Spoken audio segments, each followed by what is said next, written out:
Good morning students, कैसे हैं आप? बढ़िया, ठीक है। लास्ट वीडियो में हमने बात की थी हिंदी व्याकरण में वर्ण के बारे में। वर्ण क्या होते हैं, कितने प्रकार के होते हैं। आज हम चर्चा करेंगे शब्द के बारे में। शब्द क्या होते हैं? वर्णों के सार्थक समूह को शब्द कहते हैं।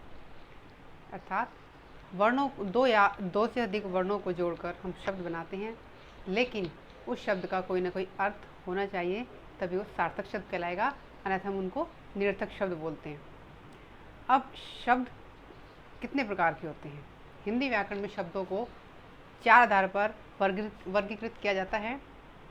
सबसे पहले है उत्पत्ति के आधार पर, उसके बाद अर्थ रचना के आधार पर, प्रयोग के आधार पर और अर्थ के आधार पर। आइए बात करते हैं पहले उत्पत्ति के आधार पर।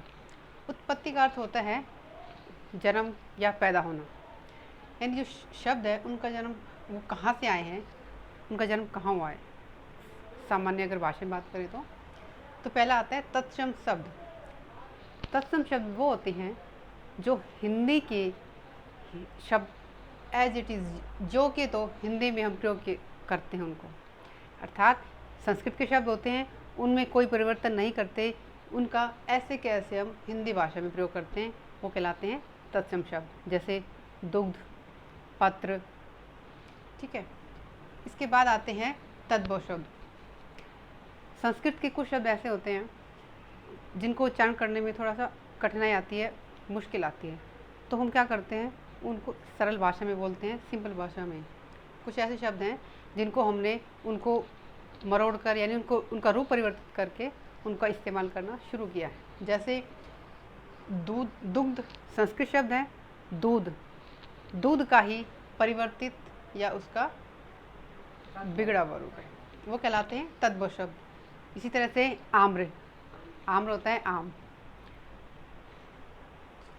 इसके बाद आते हैं देशज शब्द। इस शब्द से ही हमें पता चल रहा है देशज शब्द वो होते हैं जो देश में ही बोली जाने वाली भाषाएं या बोलियां होती हैं उनसे लिए जाते हैं।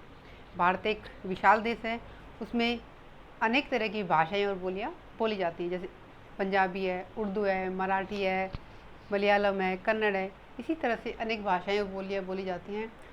उनके शब्दों का हम जब हिंदी में प्रयोग करते हैं, इस्तेमाल करते हैं, तो वो कहलाते हैं देशज शब्द। जैसे रोटी है, थैला है। इसके बाद आते हैं विदेशी शब्द।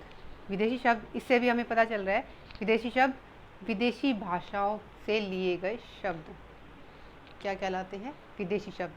जैसे पुलिस, डॉक्टर, नर्स, इस तरह के शब्द हम प्रयोग करते हैं हिंदी में।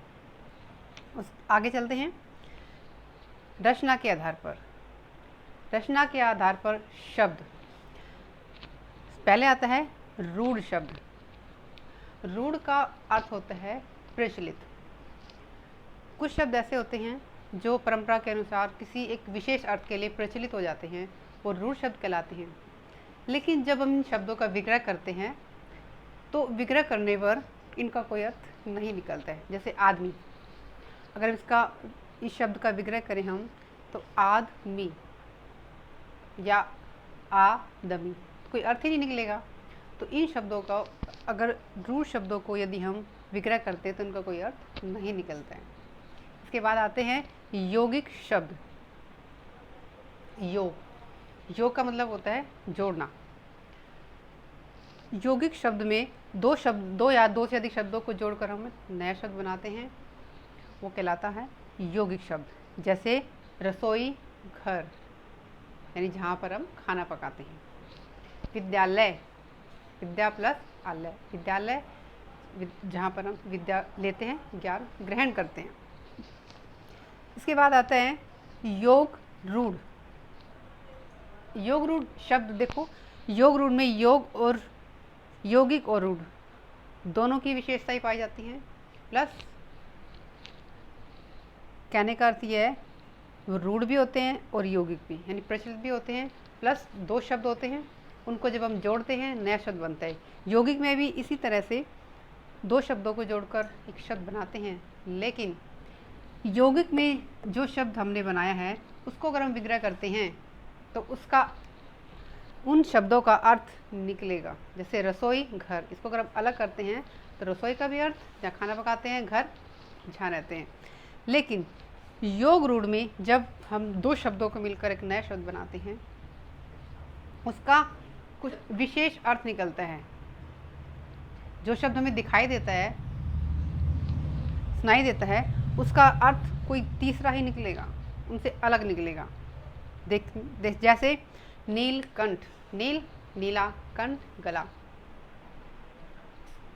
कुछ समझे? नीलकंठ का मतलब ये नहीं जिसका गला नीला है उसको हम नीलकंठ बोलेंगे, नहीं। नीलकंठ किसके लिए प्रसिद्ध है? भगवान शिव के लिए, उनको हम नीलकंठ बोलते हैं। इनका कंठ नीला है तो हर किसी को हम नीलकंठ नहीं कह सकते। इसी तरह से एक और एग्जाम्पल देखो, गजानन, गज हाथी, आनंद मुख। यहाँ इसका अर्थ क्या निकल रहा है? हाथी मुख नहीं। गजानन जो शब्द है ये प्रचलित है गणेश जी के लिए, गजानन। इसी तरह से दशानन, दश यानी 10, आनंद यानी मुख, 10 मुख वाला, किसको कहते हैं? रावण को। तो जो योग रूढ़ शब्द होते हैं वो दो शब्दों से मिलकर बने होते हैं, लेकिन उनका जो अर्थ होता है अन्य ही होता है। कुछ विशेष व्यक्ति या वस्तु या किसी विशेष के लिए प्रसिद्ध होता है। आगे बात करते हैं हम प्रयोग के आधार पर। शब्दों को जब हम प्रयोग करते हैं उसके आधार पर शब्द दो तरह के होते हैं, विकारी और अविकारी। विकारी का अर्थ होता है परिवर्तन या बदलाव। वे शब्द जिनमें लिंग, वचन, कारक के आधार पर परिवर्तन हो जाता है उन्हें हम बोलते हैं विकारी शब्द। जैसे लड़का, लड़की, माला, मालाएं। तो ये शब्द क्या है? विकारी शब्द कहलाते हैं। उसके बाद आते हैं अविकारी शब्द। अविकारी, विकार जिसमें परिवर्तन आता है, अविकारी जिसमें परिवर्तन नहीं आता है। तो विकारी शब्द वे शब्द कहलाते हैं जिनमें लिंग, वचन, कारक आदि के आधार पर किसी प्रकार का कोई भी परिवर्तन नहीं होता। आप किसी तरह के वाक्य में किसी के साथ, व्यक्ति के साथ, किसी वस्तु के साथ, किसी के साथ उन शब्दों का अगर आप प्रयोग करते हैं तो वो यूं के यूं रहते हैं, उनमें किसी तरह का परिवर्तन नहीं होता है। जैसे और, एव, तथा, जल्दी, धीरे, आप कहीं भी यूज़ कर लीजिए। एक वचन के साथ कीजिए, दो के साथ कीजिए, ये इन शब्दों के रूप में किसी तरह का कोई परिवर्तन नहीं आता है। तो ये कहलाते हैं हमारे अविकारी शब्द। इसके बाद आता है अर्थ के आधार पर। अर्थ के आधार पर यानी शब्दों का जो अर्थ निकलता है उसके आधार पर हम शब्दों को चार भागों में बांट सकते हैं। सबसे पहला आपका एकार्थी। एकार्थी यानी एक, जिस शब्द का सिर्फ एक ही अर्थ निकलता है वो कहलाते हैं एकार्थी शब्द। अनेकार्थी, एक शब्द के कई अर्थ निकलते हैं, जैसे सोना, कनक, गेहूँ। ठीक है। इसके बाद आते हैं समानार्थी शब्द। समान प्लस अर्थ, जिन शब्दों का एक जैसा, एक समान अर्थ होता है उन्हें हम समानार्थी शब्द बोलते हैं। या दूसरे शब्दों में कहे तो पर्यायवाची शब्द, जैसे फूल है, पुष्प है, कुसुम है। इसी तरह से सुत है, बेटा, पुत्र। तो एक ही शब्द के एक ही जैसे अर्थ निकलते हैं उन्हें हम बोलते हैं समानार्थी या पर्यायवाची शब्द। इसके बाद आता है विपरीतार्थी शब्द। विपरीत यानी जिन शब्दों का विपरीत यानी उल्टा अर्थ निकलता है वो कहलाते हैं विपरीतार्थी शब्द, या जिनको हम बोलते हैं विलोम शब्द। तो